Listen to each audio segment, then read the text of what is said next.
Ilya Ponomarev. He is a former Russian lawmaker who was forced into exile after he became the only Russian lawmaker to vote against the annexation of Crimea by Russia in 2014. So as I mentioned, you told Matthew that you believe the drone attack on the Kremlin was the work of Russian partisans.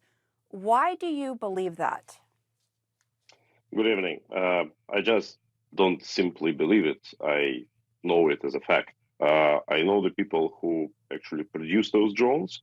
Those drones were self-made. They were not factory manufactured. We are discussing that they had plans to attack Red Square on the 9th of May, but since this day is very special for the hearts of Russians and their Russians themselves, they were thinking that maybe it would be better to make a warning strike to make Vladimir Putin to cancel the military parade on the 9th of May altogether. So you talked to them directly? Is that what you're saying, that you discussed this with them? Yes. Matthew, as you just heard there, I just mentioned other drone strikes in Russia. Do you think Russian partisans are behind those too? No, there are different attacks, because there are attacks that have military meaning.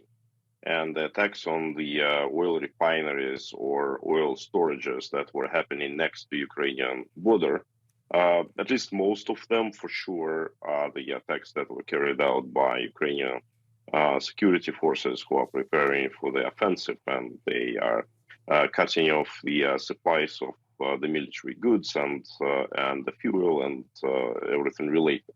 By the way, the first attack on one of the refineries that were affected recently, Novoshakhtinsk refinery, was done by Russian partisans from Rostov region, and at that time it was a big scandal, and there was even Washington guys calling the office of the president in Ukraine, complaining that they promised not to attack Russian territory, and that was a year ago.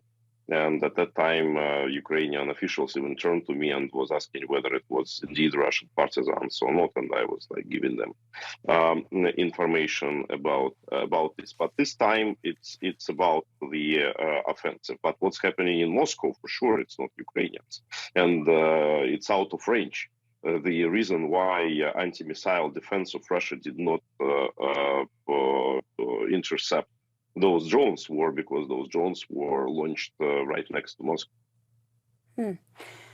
What do you think the real impact of this attack on Putin was? If it is, in fact, these Russian partisans, as you say, do you think their objective was achieved here?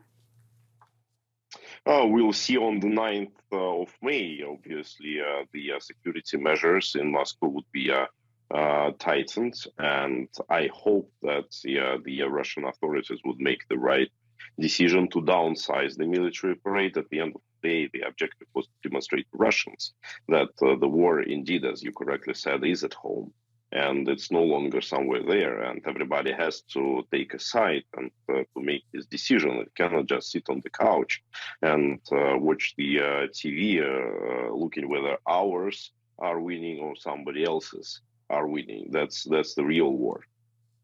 You know, Russia touts its security often and its ability to protect Putin. Do you think that this is embarrassing to Putin? Well, I don't think there was any immediate threat to Vladimir Putin, because it was indeed it was a very lightweight attack on the dome of one of Kremlin's buildings that cannot affect Vladimir Putin, even theoretically, even if he were in that particular building, he would not be. He would not be effective. It's right now his propaganda statements that it was an assassination attempt. Obviously, it was just a symbolic act that was targeted to show that the parade could be affected, and it would be even bigger embarrassment if some drones would land at the Red Square on the very 9th of May, when all this military equipment, glorious military equipment of Russia, would be demonstrated there. All right, Ilya Ponomarev, thank you. Interesting to hear your perspective on this. Appreciate it. Thank you. And now.